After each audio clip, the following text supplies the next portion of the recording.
Good afternoon, everyone. I am Jesima Nazet V. Diaz, and today I am here to interview the number one kagawad in Barangay San Antonio, Ms. Cynthia Milo. Good afternoon, everyone. I'm Cynthia Milo, Kagawad of Barangay San Antonio, and I am presently the Committee of Barangay Anti-Drug Abuse. Okay, so Ms. Cynthia, this is your first question. The first question is, what does leadership means to you? For me, leadership is inspiring others to be the best selves. Generally, leadership is the act of directing and motivating a group or individuals to achieve their main goal. This is a follow-up question. Can you give an example of when you showed leadership?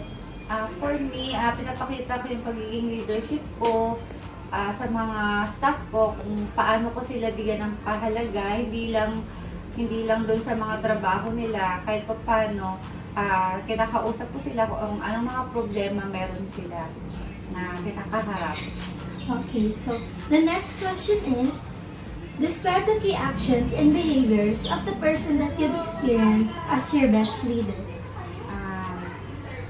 One of the main habits which keeps me going as a leader is my ability to find meaning in negative events. And from them, natutunan natin kung ano yung mga mali na nangyari. So para magawa natin maging better na siya.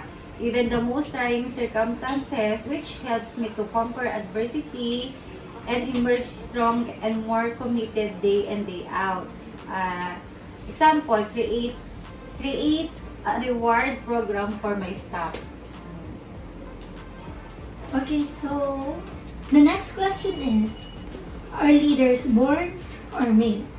For me, I believe that leaders are made, not born. Because leadership can be practiced and developed. People become leaders through experiences. Leadership is a drawn-out, intricate process with many components. When discussing leadership, intangible factors like respect, dignity, discipline, people skills, vision, yun nga, para sa akin yung paniniwala ko, ang pagiging leader is made, hindi siya yung bigla ka na lang, parang pinanganak ka na may alam ka agad. Diba hindi naman ganun, hindi naman ganun agad yung ang leader natin na may alam agad, diba? Kaya para sa akin, ang leader is made. Okay, so for you, Ms. Kagawad, are you born to be a leader or are you made to be a leader? I'm made to be a leader. Why po? Yun nga, kasi parang hindi ka naman niluwal ng magulang mo na marunong ka na agad magsalita. Parang ganun sa leader na based from the experiences, doon tayo nagkakaroon doon tayo natututo. Diba? Kaya para sa akin, ang leader is made. Okay, so your next question is, what is a role model? For me, a role model is someone who is worthy of the imitation. Sample is being kind, honest, loving, and diligent. Someone who inspires others to imitate his or her good behavior. In what ways are role models important for leaders? Being a role model can be applied to leadership to serve the people in a positive way. Who are your role models and what are their characteristics? Every person will have a role model in life. So a role model is somebody whom we look upon, respect, aspire to be like. A perfect role model for me is my mother. She is a wonderful human being. She's smart, wise, ambitious, patient, and such a loving person. She gives me strength and motivates me. She is the most understanding person of all the people I know. And siya talaga yung talagang, alam kong masasabi na talagang siya yung sinusundan kong yapak dahil nakikita ko kung paano niya kami inalagaan simula pagkabata hanggang sa ngayon na meron na siyang apo. Ganun pa niya kamahal nga yung mga apo niya sa mga anak niya. Kaya siya yung talagang mula bata ako hanggang sa ngayon, siya talaga yung role model ko. What have you learned from them? Yun nga, ang mother ko is magaling magluto, beautiful person inside and out. Kaya, na-adapt ko yun, yung pagiging kung paano makitungo sa mga tao. Kaya nga ako naging isang public servant dahil na-adapt ko yung behavior nilang gano'n. Marunong sila makitungo sa kahit sinong tao na kakasalamuha nila. And my mother made me feel about setbacks or times when things just didn't go my way. One of the best lessons I learned from her is never give up. Lagi niyang sinasabi na kapag meron kang problema, haharapin mo siya, huwag mo tatalikuran kasi yun nga, ang lagi niyang sinasabi, hindi tayo binigyan ni Lord ng problema nang walang solusyon. Tapos, basta ang pinakamagandang behavior na meron ang magulang or ang mama ko is sobrang tatag niya. Hindi talaga niya sinusukuan kung ano yung problema na meron siya. And next, yun nga, sabi niya, lagi niya sinasabi na huwag kang mag-alala anak, balang araw magiging successful ka, basta meron lang din process to. Yes po. Okay, so your next question is, what can leaders do to help others in the organization see the future? Leaders influence others by recognizing their achievements. Siyempre, papakita mo sa mga tao, mga staff mo na ito yung nakuha mo na meron kang mga award, na-recognize ka nila, meron kang mga certification. So, sa pagpapakita mo ng mga ganyan na namomotivate, namomotivate mo yung mga staff mo na ganito pala dapat gawin ko para at least ito yung stepping stone nila. And fostering a positive work environment, setting clear goals, providing feedback, yun yung mga pwede kong i-share sa mga organization or individuals na para kahit pa paano ma-motivate sila.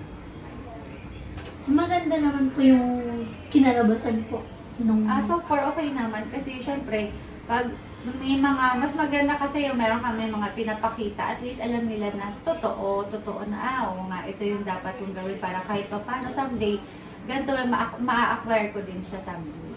Okay po. Okay, so the next question is, what are some of the actions you take to create a climate for change and encourage risk-taking? Be specific. Leaders can create change and encourage risk-taking by fostering openness, promoting creativity, and validating experimentation. Yun yung sinasabi na dapat open ka for suggestions, for communications. Yun. Your next question is, should leaders let their constituent fail? Explain your answer. Para sa akin, syempre, hindi naman lahat ng bagay may perfecto. So failure is the only way we learn as leaders. Doon tayo natututo. We need and want people to learn and grow, and failure is a part of learning process. So syempre, pag ngayon, nag-failed ka sa isang program, nag-failed ka, next time, hindi mo na siya gagawin. Mas gagawin mo pa yung mas better doon. Diba? Can you share a time when failure led to growth? Ito yung business ko. Ilang beses nang bumagsak yung business ko. Nagkanda utang-utang na ako. Pero hanggang ngayon, ilang years since 2018, nag-start yung business ko. Until now, buhay pa rin naman. Kasi ayoko siya talaga sukuan. Kasi nga, lagi ko sinasabi na dito ako makakabawi sa kung saan ako nag-fail, ibig sabihin, doon ko pa rin babawiin. Ayoko talaga siya sukuan. Ang ginagawa ko na lang, syempre, palit na lang ako ng tao. Hinahanap ko kung anong problema. Tapos doon ako nagpo-focus kung sa tao ang problema or saan ba. Yun, tapos aalisin ko na lang kung ano yung problema hanggang sa magtuloy-tuloy, hanggang yung business ko, ongoing pa rin. Okay. So, your next question is, how can leaders create a climate of trust and facilitate relationships among people in a work team?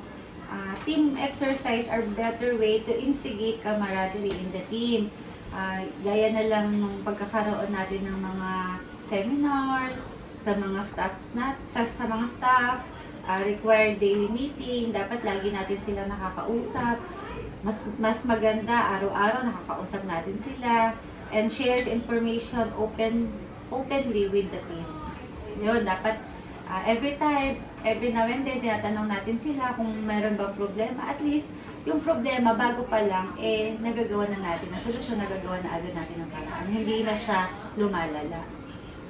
What specific actions have you taken to build trust in your team?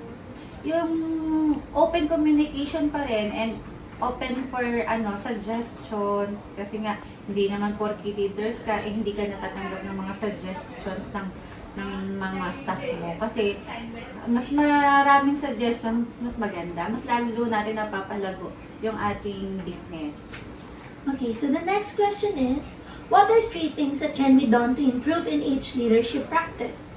What are 3 things that you can do to continue learning to be a better leader? First is active listening. Yun yung key natin, key component of effective leadership. Kailangan lagi nakikinig tayo, hindi lang yung leader ang dapat papakinggan. Kaya ka nga naging leader kasi nakikinig ka sa mga staff mo. So kailangan every time and then pag meron sasabihin, open ka, hindi yung aayawan mo na sabihin, boss, meron akong sasabihin, ganito ganyan. Ay hindi na. Hindi, paano mag-grow yung relationship nyo? Dapat andun yung pakikinig lagi. And then, take the initiative and continue learning. Kailangan hindi natatapos lang hanggang dito yung natutunan natin. Gaya nga sinabi ko kanina na dapat meron tayong mga pa-seminar sa staff natin para tuloy-tuloy yung kaalaman nila. And the best way to keep learning, focus on the process rather than the outcome. Huwag kang mahiya magtanong and take time for reflections. Dapat lagi kang magtatanong, hindi yung may parang yung iba kasi ganun parang introvert. Ayun, nahiya sila magtanong. Paano mo matututunan yung isang bagay kung hindi mo siya itatanong? So sa 3 po na binanggit niyo po ngayon, ano po yung, saan po kayo pinaka nagpo-focus doon? Active listening. Bakit po? Kasi para sa sarili ko, walang taong perfect. So, mas natututo ako kapag marami ako napapakinggan. Alam mo yun, yung maraming pumapasok sa isip ko, na-adapt ko siya. Siyempre, tas na-apply ko siya. Okay po. So your next question is, tell me about a time you struggle with work-life balance. Did you manage to solve the problem? How did you do it? Para sa akin, mga struggles, hindi lang naman siguro para sa akin, no? Yung struggles with my work balance are high level of stress. Siyempre, andyan yung mga kautangan, araw-araw ka magbabayad, hindi mo alam kung saan mo kukunin. Hindi nawawala yan. Yan yung stress talaga sa akin. Tapos pay attention sa emotions ko. Kapag meron kang problema sa bahay, ayun ang natutunan ko na dapat kung ano yung problema mo sa loob ng bahay, hindi mo siya kailangan dadalhin sa trabaho mo. Ayun, yun yung mga struggles. Oo, syempre na-manage ko siya. Kailangan kong labanan yung mga struggles ko kasi ang unang-unang iniisip ko dito, dapat i-prioritize mo yung health mo, yung family mo. Ako meron pa akong mga anak na maliliit. So ayoko pang gusto ko labanan yung mga stress ko, ayoko pang mawala sa ating mundo. And encourage taking breaks. Ayun, kailangan may breaks ka, hindi lang puro trabaho. And organize virtual happy hour. Yayain mo yung mga staff mo na after office hours, mag-unwind kayo. Yun yung mga para ma-manage ko siya, yung mga struggles na meron ako. Okay, so your next question is, how do you monitor the performance of individual team members? In what specific ways do you motivate your team? It's pretty easy to monitor the performance of someone that reports to me. Yun nga, dapat at the end of the day, magre-report yung staff mo sa'yo. Ganyan, kunyari, magganto yung kinita mo, hindi po pwedeng hayaan mo, tapusin mo yung isang araw na hindi siya nagre-report sa'yo. And conduct conducting performance reviews, watching an employee interact with the customer, hindi mo sila papabayaan na sila lang lagi nakikipag-usap sa customer. Siyempre, titignan mo din kung paano sila makipag-communicate, kung paano nila i-handle yung isang customer. Para doon pa lang, malalaman mo na kung merong problema. At least, ma-call mo yung attention ng tao. So, ano po, Miss Kagawad, kapag meron po their performance sa mga staff niyo po, paano niyo po i-handle yung ganong situation? Kinakausap ko siya one-on-one kasi syempre hindi ko naman din malalaman kung baka meron lang siyang family problem sa kanila. So, doon pa lang, alam ko na. Tapos, magagawan ko na, mabibigyan ko na siya ng mga advices kung ano yung dapat niyang gawin na huwag niyang isama yung problema niya pagdating sa trabaho para kahit pa paano makakapag-perform siya ng maayos o magagawa niya ng maayos yung obligasyon niya sa trabaho niya. Okay, so Miss Kagawad, this is your last question. How would you describe your leadership style? Siyempre, I prioritize building relationships with my team based on trust.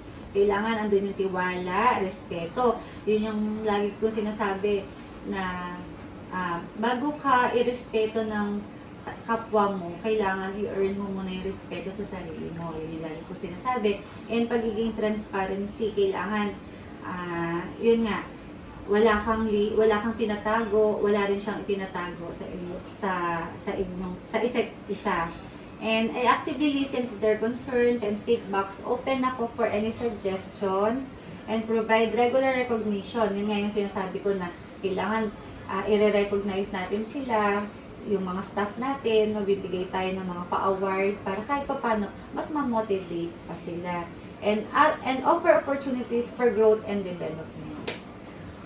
That's all for our interview today. Thank you so much, Ms. Kagawad Sinchumilo, for allowing us to interview you. Thank you for your effort and your time. Thank you also, Miss JN. It's my pleasure. Thank you so much.